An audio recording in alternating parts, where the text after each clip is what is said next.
sini saya akan menjelaskan tentang materi penanganan pasca panen kacang kedelai. Yang pertama, gambaran umum kacang kedelai. Kedelai merupakan salah satu tanaman anggota kacang-kacangan yang memiliki kandungan protein nabati yang paling tinggi jika dibandingkan dengan jenis kacang-kacang lainnya, seperti kacang tulo, kacang merah, kacang hijau, kacang gode, dan kacang tanah. Selanjutnya, bentuk biji kedelai tidak sama tergantung kultivar. Ada yang berbentuk bulat, agak gepeng, dan bulat telur. Namun, sebagian besar biji kedelai berbentuk bulat telur. Ukuran dan warna biji kedelai juga tidak sama, tetapi sebagian besar berwarna kuning. Yang kedua adalah manfaat tanaman kedelai. Kacang kedelai yang diubah menjadi tepung kedelai secara garis besar terbagi atas dua kelompok manfaat utama, yaitu olahan dalam bentuk protein kedelai dan minyak kedelai. Yang pertama, olahan dalam bentuk protein kedelai, yang diolah menjadi susu, petsin, kue-kue, permen, dan daging nabati. Sedangkan yang kedua, olahan dalam bentuk minyak, terbagi atas dua bagi. Yang pertama, industri makanan. Digunakan sebagai bahan industri makanan berbentuk gliserida sebagai bahan untuk pembuatan minyak goreng, margarin, dan bahan lemak lainnya.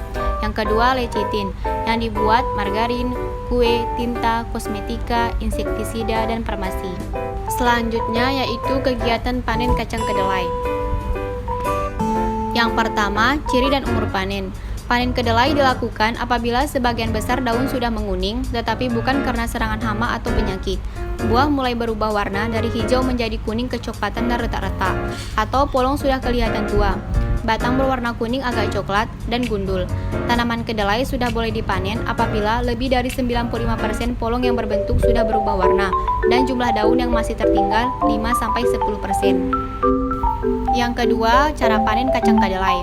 Cara panen kacang kedelai terbagi atas dua bagi. Yang pertama, pemungutan dengan cara mencabut. Yang kedua, pemungutan dengan cara memotong. Selanjutnya, yang ketiga, periode panen kacang kedelai. Mengingat kemasakan buah tidak serempak dan juga untuk menjaga agar buah yang belum masak tidak ikut dipetik, pemetikan sebaiknya dilakukan secara bertahap atau beberapa kali. Yang keempat, tahapan kegiatan pasca panen kacang kedelai.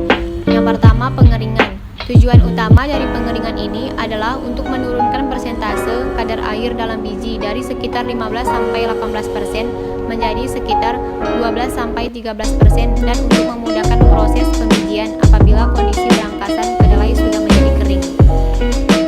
Pengeringan terbagi atas dua bagi. Yang pertama, pengeringan dalam bentuk berangkasan. Yang kedua, pengeringan dalam bentuk biji.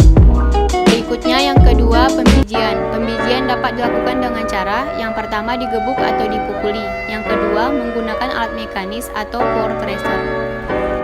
Yang ketiga, pembersihan biji. Tujuan dasar dari pembersihan biji adalah membuang sampah kotoran seperti tanah, kerikil, potongan batang atau tangkai, serta daun yang tercampur dengan biji. Selanjutnya, 4. Sortasi biji. Sortasi biji adalah kegiatan lanjutan setelah proses pembersihan biji. Tujuan sortasi adalah untuk mendapatkan benih yang bersih dan berukuran seragam. Yang kelima, penyimpanan biji atau benih. Penyimpanan benih sebagai benih kedelai dibagi menjadi dua cara. Yang pertama, penyimpanan dalam udara bebas, dan yang kedua, penyimpanan pada kondisi kedap udara. Dan yang keenam, pengemasan. Sebagai tanaman pangan, kedelai dapat disimpan dalam jangka waktu cukup lama.